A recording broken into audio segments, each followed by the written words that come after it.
कट्टर मुसलमानों की नहीं, कट्टर संविधान को मानने वाले लोगों की पार्टी है। AIMIM कट्टर देशभक्तों की पार्टी है।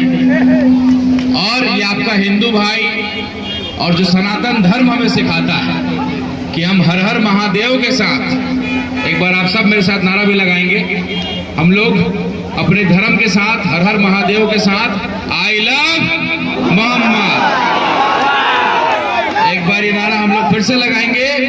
और अगर उत्तर प्रदेश में किसी मुस्लिम भाई को ये नारा लगाने पे अगर रोक लगता है या उसको FIR होता है, तो अगर ये नौबत बिहार की आएगी या देश में कहीं की आएगी, तो ये आपका हिंदू भाई जेल जाने के लिए सबसे पहले तैयार है। तो मैं चाहता हूं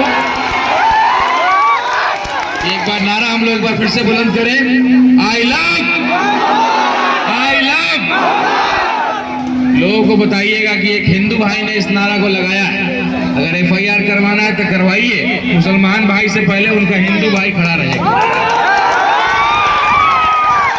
क्योंकि हम लोग किसी पार्टी के सर्टिफाइड हिंदू नहीं, किसी पार्टी का सर्टिफिकेट नहीं चाहिए भाजपा वालों का कि हम हिंदू हैं कि नहीं।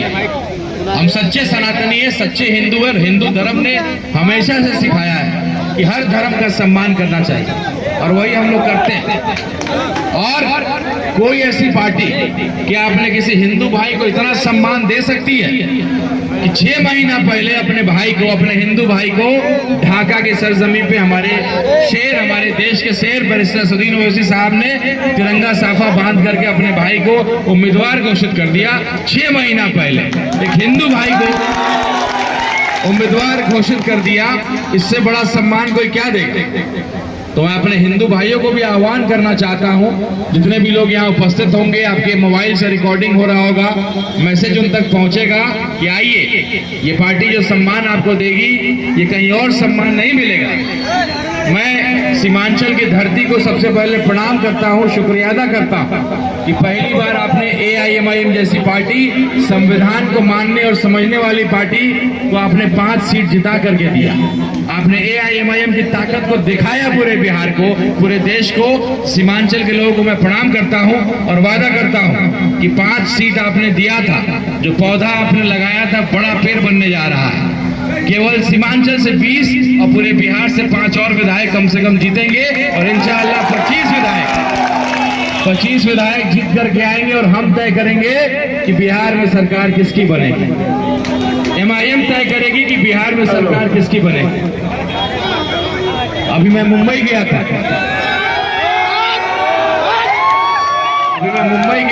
सुना है कि मुंबई में सारा सामान मिलता है जो देश में कहीं नहीं मिलता है।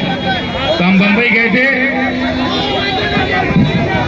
हम मुंबई थर्मामीटर खरीदने, वो वाला थर्मामीटर जिसको डालेंगे तो मालूम चलेगा कि B टीम कौन है। तो थर्मामीटर हमको मिला नहीं मुंबई में, अब सीमांचल में ढूंढ रहे हैं। वो थर्मामीटर जिस दिन मिल जाएगा कि B टीम कौन है, A टीम कौन है, अगर तेजस्वी यादव के यहाँ बाजू में लगाएंगे ना, तो B टीम का सबसे बड़ा जो है बुखार वहीं से निकलेगा। आज आपका विधायक टूटता है तो कहां जाता है, NDA की गोद में जाके बैठ जाता है। मोदी जी आए थे गया में, 2 विधायक जाकर के गोदी में बैठ गया। अरे कम से कम MIM वाला टूटा भी तो जाकर के महागठबंधन में गया। हमारा कोई कार्यकर्ता जाता भी है तो कहीं और जाता है। आप कहते हैं कि हम B टीम वाले हैं। अरे हम लोगों ने इतना सब्र दिखाया, इतनी हिम्मत दिखाई कि आपने हमारे पीठ पे छुरा भोंका, फिर भी हम आपको चिट्ठी लिखे। आपको हमने आग्रह किया कि आपके आंख पे जो अहंकार का चश्मा तेजस्वी यादव जी लगा हुआ है, आपको नजर नहीं आ रहा है। लेकिन हम लोगों ने समझाने का प्रयास किया कि देखिए, सेकुलर वोटों का बिखराव मत होने दीजिए, मुस्लिम भाइयों के, दलित भाइयों के, मजलूम भाइयों के वोट का बिखराव मत होने दीजिए, नहीं तो सरकार नहीं बन पाएगी। पहले भी रामविलास पासवान जी ने कहा था कि अगर लालू जी अगर किसी मुसलमान के बेटा को मुख्यमंत्री बना दीजिए तो हम आपको समर्थन दे देंगे। लेकिन लालू जी को कबूल नहीं हुआ और चुनाव हुआ, और पहली बार भाजपा की NDA की सरकार बिहार में बनी। आपको याद होगा 2005 का कहानी। लेकिन मुसलमान के बेटा को मुख्यमंत्री नहीं बना सकता। आज अख्तरुल ईमान साहब दरवाजे पे गए, मैं खुद उनके साथ गया, हम लोग ढोल बजाए, चिट्ठी लेकर के गए, लेकिन हमको पानी तक नहीं पूछा। एक आदमी हमसे बुला करके बात तक नहीं किया कि अच्छा क्या चिट्ठी देने आए, लाइए चिट्ठी ले लेते हैं, कम से कम जवान से तो सम्मान देते, पानी नहीं पूछा, कुर्सी नहीं दिया। तो ये आप कहते हैं कि मुसलमानों की तैशी। अख्तरुल ईमान साहब जो आपके कोचा दामन के भी विधायक रहे और उस पार्टी आरजेडी से भी विधायक रहे, लेकिन आपने उस विधायक को, उस मुस्लिम विधायक को कुर्सी तक नहीं दिया, आपने अच्छे शब्दों में बात तक नहीं किया। आप कहते हैं कि आप मुसलमानों की लड़ाई लड़िएगा। राहुल गांधी जी का यात्रा निकला, एक भी मुसलमान दिखा उनके मंच पे, एक भी मुसलमान दिखा उनके जीप पे, एक भी नहीं दिखा। बहुत लोग हमको कहता है कि भाई आप राजपूत समाज से आते हैं, हिंदू समाज से आते हैं, आपके पिताजी 20 साल मंत्री रहे, सांसद रहे, आपके भाई भी विधायक मंत्री रहे, आप इस पार्टी में क्या कर रहे हैं? आप MIM में क्या कर रहे हैं? हम लोकसभा का चुनाव इसी पार्टी से लड़े थे, आप लोग को मालूम होगा।